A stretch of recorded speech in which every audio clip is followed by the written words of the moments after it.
Hello students, good morning. आइए पढ़ते हैं क्लास 11th 12th के बच्चे फिजिक्स लेसन 4 गतिमान आवेश तथा चुंबकीय क्षेत्र। क्वेश्चन है आपका, धारावाही कुंडली की अक्ष के अनुदिश चुंबकीय क्षेत्र का व्यंजक प्राप्त कीजिए। तो देखिए, ये जो है एक धारावाही कुंडली है, ये वाली। इसके केंद्र की अक्ष के अनुदिश कोई बिंदु P है जहां हमें चुंबकीय क्षेत्र की तीव्रता ज्ञात करनी है। माना इसकी दूरी O से x है, बिंदु P है x दूरी पर। तो देखिए, हम इस कुंडली को छोटे छोटे टुकड़ों में बना हुआ मान सकते हैं। हम इस कुंडली को छोटे छोटे टुकड़ों में बना हुआ मान सकते हैं इस प्रकार से। एक टुकड़े की में बना हुआ मान सकते हैं, इस कुंडली को छोटे छोटे टुकड़ों में बना हुआ मान सकते हैं। माना एक टुकड़े की लंबाई डेल्टा एल है जिसकी बिंदु P से दूरी r है। तो पाइथागोरस प्रमेय से r स्क्वायर बराबर x square plus r square बड़ा वाला ये आवेगा। वर्ग घटा वर्गमूल चढ़ा दिया, तो यहां से यहां तक की दूरी जो इसकी आवेगी वो आवेगी वर्गमूल x स्क्वायर प्लस के r स्क्वायर यहां। तो देखिए, डेल्टा एल के कारण बिंदु P पर चुंबकीय क्षेत्र की तीव्रता डेल्टा B होगी। इसके दो घटक कर दिए, ऐसे इधर से डेल्टा B हो गई, सीधी सीध में जाएगी डेल्टा B हो गया ये चुंबकीय क्षेत्र। ऐसे इधर हो गया ये, तो इसके दो घटक कर लिए, नीचे वाले के भी इस वाले के भी। तो 36 घटक तो हो गया। जो अनुदिश है वो डेल्टा B साइन थीटा और लंबत हो गया B कोस थीटा। तो ये B कोस थीटा जो घटक है ये एक दूसरे के लंबत है, तो ये निरस्त हो जाएंगे। और डेल्टा B साइन थीटा जो घटक है ये जुड़ जाएंगे। ठीक है, तो आइए इसकी थ्योरी देखते हैं।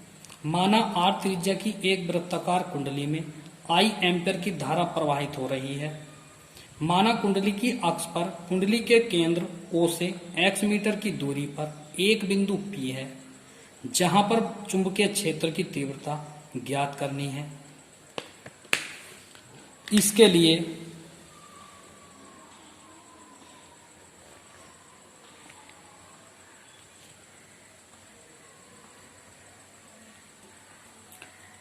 लिए हम कुंडली को अनेक छोटे छोटे टुकड़ों में बना हुआ मान सकते हैं, अभी जो बताया था पीछे, जिसका एक छोटा अवयव डेल्टा एल है, यानी कि एक टुकड़े की लंबाई डेल्टा एल है, जो कागज के तल के लंबवत है, यानी कि इसकी दिशा कागज रख के मान ली गई है, इसकी दिशा लंबवत है।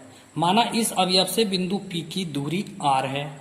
ठीक है, अतः बायो-सेवर्ट नियम से, बायो-सेवर्ट का नियम था, तो बिंदु P पर चुंबकीय क्षेत्र की तीव्रता डेल्टा B बराबर μ0/4 I delta L sine theta बटे r स्क्वायर। हम जानते हैं कि डेल्टा L तथा r के बीच में बना कोण थीटा है 90 अंश है। देखिए, डेल्टा L और r, जो ये चित्र है आपका, डेल्टा L और r के बीच में जो कोण बना हुआ है वो थीटा 90 अंश का बना हुआ है। ये डेल्टा L है और ये r है, इस प्रकार से। ठीक है, डेल्टा L और r के बीच में बना कोण ये 90 अंश का है। ठीक है, तो आइए 90 अंश है, तब थीटा की जगह 90 रखेंगे तो साइन थीटा का मान 0 हो जाएगा। यहाँ साइन थीटा का मान 90 रखेंगे तो यहाँ 90 का मान साइन 90 एक की गुणा इसमें करेंगी तो ये आवेगा। तब डेल्टा B बराबर μ0/4 I delta L r square. चुंबकीय क्षेत्र डेल्टा B को अनुदिश व लंबवत घटकों में वियोजित करने पर जो लंबवत घटक है परस्पर निरस्त हो जाएंगे, जबकि अनुदिश घटक जो है डेल्टा B वो आपस में जुड़ जाएंगे। डेल्टा B साइन थीटा जो है ये अनुदिश घटक है, तो ये जुड़ जाएंगे, एक ही दिशा में है। अतः इनका परिणाम क्या होगा? परिणाम B बराबर, चुंबकीय क्षेत्र B बराबर, तो डेल्टा B का समाकलन डेल्टा B साइन थीटा। ठीक है, त्रिभुज AOP में तो देखिए, साइन थीटा बराबर लंब बटे कर्ण से, लंब है r और कर्ण है छोटा r, चित्र में देखिए, थीटा लंब बटे कर्ण, साइन थीटा यहां से लेंगे तो लंब बटे कर्ण, तो ये लंब जो है आर है और कर्ण छोटा आर है, तो बड़ा आर बटे छोटा आर। ठीक है, उसके बाद यहां आ जाइए, तो b बराबर हो गया डेल्टा b और साइन थीटा का मान रख दिया r बटे आर। डेल्टा b का मान भी रख दिया म्यू 0/4 पाई आई डेल्टा l बटे आर स्क्वायर। ठीक है, r बटे आर, तो b बराबर हो गया म्यू 0/4 पाई आई आर की 3, ये और ये सब r की 3, और ये हो गया समाकलन डेल्टा l।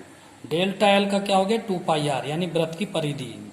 जब डेल्टा l यानी कि डेल्टा l के सारे टुकड़ों को जोड़ लिया जाएगा तो पूरा एक कुंडली बन जाएगी, पूरा वृत्त बन जाएगा, क्योंकि डेल्टा l एक कुंडली का एक टुकड़ा था, और जब सारे टुकड़ों को एक साथ जोड़ लिया जाएगा तो वो पूरी कुंडली बन गई, और पूरी कुंडली की जो दूरी हो गई वो परिधि हो गई, और परिधि का जो सूत्र होता है वो 2 पाई r होता है। मैं लिखे दे रहा हूं हिंदी में, परिधि।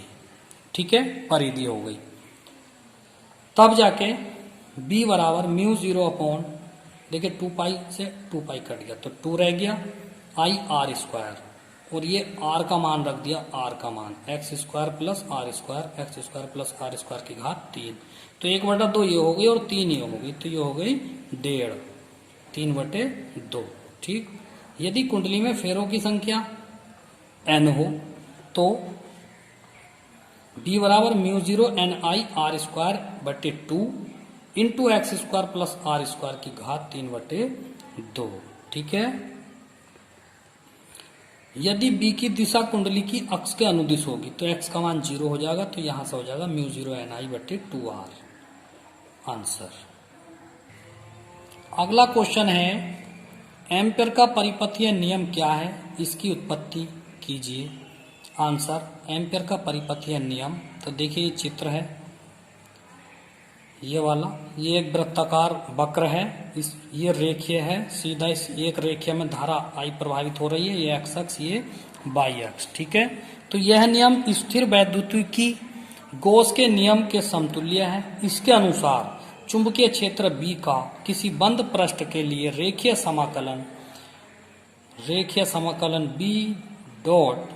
B डॉट डेल्टा L उस वक्र द्वारा घेरे गए क्षेत्रफल से होकर नेट धारा I का म्यू 0 गुना होता है।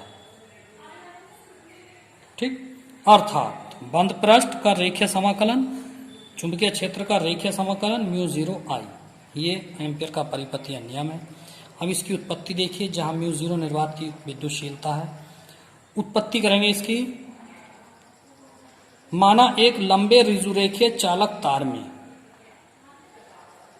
I एम्पियर की धारा नीचे से ऊपर की ओर बह रही है। चालक तार के चारों ओर R त्रिज्या का एक वृत्तीय पथ है जिसका केंद्र O है।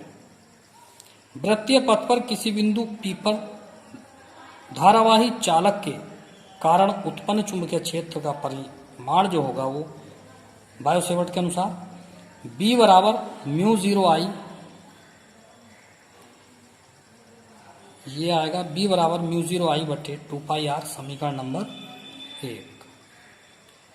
चुंबकीय क्षेत्र B की दिशा स्पर्श रेखीय है यदि संपूर्ण वृत्तीय पथ को डेल्टा L खंडों में विभक्त करें, अभी जो पीछे है पूरे वक्र को डेल्टा L खंडों में विभक्त करें, तब प्रत्येक बिंदु पर B तथा DL समान दिशा में होंगे। अतः चुंबकीय क्षेत्र का रेखीय समाकलन B dl cos 0 का मान 1, तो B dl हो गया। B को बाहर निकालेंगे, dl रह गया, फिर इसी प्रकार dl बन गई परिधि 2 पाई r। समीकरण 1 से B का मान रखने पर यह रख दिया। समीकरण 1 से